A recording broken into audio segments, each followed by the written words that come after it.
আসসালামু আলাইকুম গাইজ, এটা হলো Honor X60i, যেটা কিনা 19,000 টাকায় লঞ্চ করেছে। যার বক্সটা আপনি দেখতে পাচ্ছেন।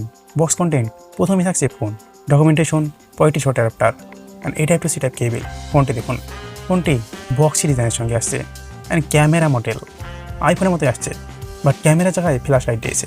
খুব ভালো না লাগলেও বেশ খারাপ কিন্তু লাগছে না। তবে ফ্রন্ট সাইডে পুরো একেবারে আইফোন ডিজাইন, ডাইনামিক স্ল্যান্ড অ্যান্ড একেবারে ফ্ল্যাট ডিসপ্লে। সো এখানে রিফ্রেশ রেট রয়েছে ডিসপ্লেতে 90 হার্জের পর্যন্ত। তাছাড়া এই ফোনটিতে ওয়াটার রেজিস্ট্যান্স কিন্তু অনেক ভালো দেওয়া হয়েছে, তা আপনি দেখতেই পারছেন। যা পানির মধ্যে ডোবানো পরে ফোনটি কিন্তু কোনো ক্ষতি হচ্ছে না, যা অল্প দামে ওয়াটার রেজিস্ট্যান্স বেশ ভালো দিয়েছে। তবে কী দিয়েছে সেটা এখনও মেনশন করেনি। সো ফ্রন্ট সাইড থেকে দেখে একবারে মনে হবে আইফোনের ক্লোন। একেবারে লাইট ওয়েট থাকছে, যা 172 গ্রাম অ্যান্ড থিকনেস অনেক স্লিম ফোন থাকছে এটি 7.2 mm। তাছাড়া ফোনটিতে ডিসপ্লে রয়েছে 6.7 ইঞ্চের IPS LCD ডিসপ্লে, যা কিনা এই প্রাইজে অ্যামোলেড ডিসপ্লে অন্য কোম্পানি অফার করছে। এখানে রয়েছে 90 হার্জের রিফ্রেশ রেট ডিসপ্লে, এখানে রয়েছে full HD plus 1080x2412 pixel 20/98 সঙ্গে 394 PPI ডেন্সিটি রয়েছে। যাই হোক, ডিসপ্লে যদিও IPS হয়, তারপরে কলার কিন্তু এখানে অনেক ভালো লাগছে ডিসপ্লে অ্যান্ড ডাইনামিক স্ল্যান্ড যেহেতু রয়েছে, সেই কারণে ডিসপ্লে কিন্তু দেখতে অতুলনীয় সুন্দর লাগছে। যদি সফটওয়্যারের কথা বলি তাহলে এখানে রয়েছে Android 14, ম্যাজিক OS রয়েছে 8। তবে প্রসেসর এখানে রয়েছে মিডিয়াটেকের প্রসেসর, সবারই চেনা একটি প্রসেসর মিডিয়াটেক Dimensity 6080, যেটা 6 nanometer প্রসেস হয়েছে। সাধারণত এই প্রসেসর দিয়ে 20,000 টাকায় ফোন লঞ্চ করে। সো এখানে তারা প্রাইস খুব একটা বেশি রাখেনি, ঠিকঠাকই রয়েছে, বাট অ্যামোলেড ডিসপ্লে দিলে আরও ভালো হতো। যার চিপের প্রথম স্কোর থাকছে 2.4 GHz, জিপু রয়েছে মালয়েশিয়া 57 MC2।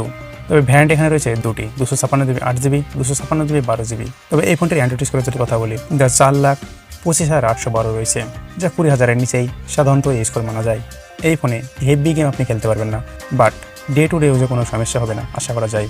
তবে ব্যাক সাইডে এখানে ক্যামেরা রয়েছে 50+2, যেখানে 1080p শ্যুট করতে পারবেন। সেলফি ক্যামেরাতে 8 মেগাপিক্সেলের সেলফি ক্যামেরা রয়েছে, যা এই ফোনটা আপনি ক্যামেরা স্যাম্পল দেখতে পাচ্ছেন, যা ক্যামেরা স্যাম্পল বেশ ভালোই তুলেছে, খুব খারাপ না।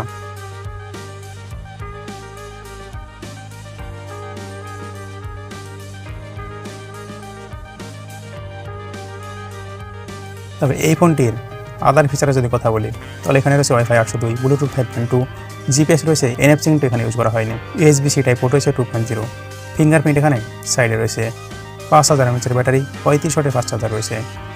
ফোনটির কালার থাকবে 4টি, ব্ল্যাক, ব্লু, পার্পল, হোয়াইট। ফোনটির বটনে রয়েছে speaker, C type port, primary microphone and left সাইডে রয়েছে সেম ট্রে।